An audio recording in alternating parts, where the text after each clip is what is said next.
Sanctuary rules, Ezekiel 44. Then the man brought me back to the outside gate complex of the sanctuary that faces east, but it was shut. God spoke to me. This gate is shut, and it's to stay shut. No one is to go through it because God, the God of Israel, has gone through it. It stays shut. Only the prince, because he's the prince, may sit there to eat in the presence of God. He is to enter the gate complex through the porch and leave by the same way. The man led me through the north gate to the front of the temple. I looked and, oh, the bright glory of God filling the temple of God. I fell on my face in worship. God said to me, Son of man, get a grip on yourself. Use your eyes, use your ears. Pay careful attention to everything I tell you about the ordinance of this temple of God. The way all the laws work, instructions regarding it, and all the entrances and the exits of the sanctuary. Tell this bunch of rebels, this family Israel, this is the message of God the Master.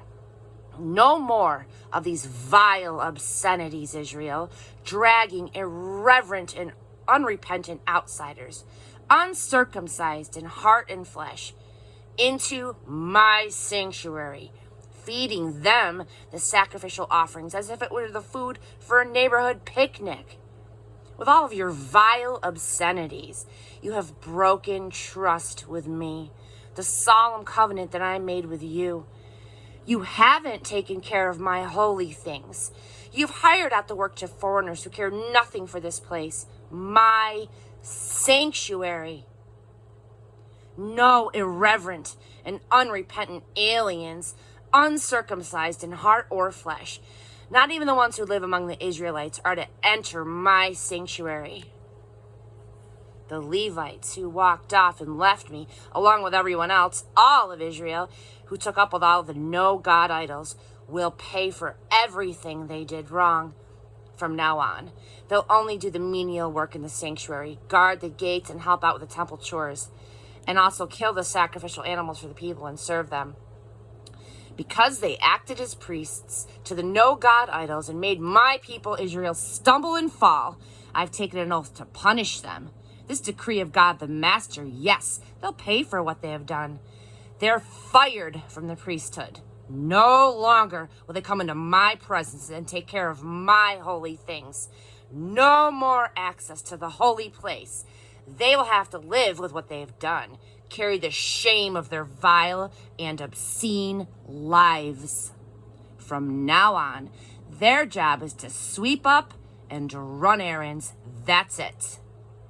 But the Levitical priests who descend from Zadok, who faithfully took care of my sanctuary when everyone else went off and left me, they are going to come back into my presence and serve me. They are going to carry out the priestly work of offering the solemn sacrifices of worship. This is a decree of God the Master.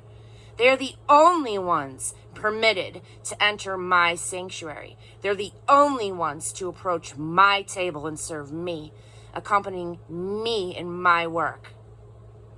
When they enter the gate complex of the inside courtyard, they are to dress in linen. No woolens are to be worn while serving at the gate complex of the inside courtyard or inside the temple itself. They're to wear the linen turbans on their heads and linen underclothes. Nothing that makes them sweat. When they go out into the outside courtyard where the people gather, they must first change out of the clothes they have been serving in, leaving them in the sacred rooms where they change to their everyday clothes, so that they don't trivialize their holy work by the way that they dress. They are to neither shave their heads nor let their hair become unkempt, but must keep their hair trimmed and neat.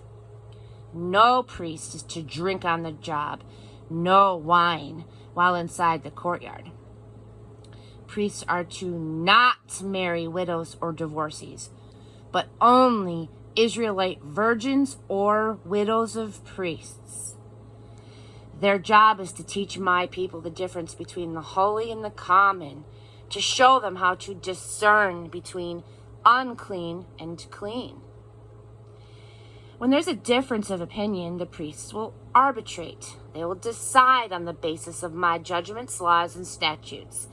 They are in charge of making sure that the appointed feasts are honored and that my Sabbaths are kept holy in the ways that I have commanded. A priest must not contaminate himself by going near a corpse. But when the dead person is his father or mother, son or daughter, brother or unmarried sister, he can approach the dead. But after he has been purified, he must wait another 7 days. Then, when he returns to the inside courtyard of the sanctuary to do his priestly work in the sanctuary, he must first offer a sin offering for himself. This is a decree of God the Master. As to priests owing land, I am their inheritance. Don't give any land in Israel to them. I am their land, their inheritance. They'll take their meals from the grain offerings, the sin offerings, and the guilt offerings. Everything in Israel offered to God in worship is theirs. The best of everything grown, plus all special gifts, comes to the priests. All that is given in worship to God goes to them. Serve them first. Serve from your best and your home will be blessed. Priests are not to eat any meat from bird or animal unfit for ordinary human consumption, such as carcasses found dead on the road or in the field.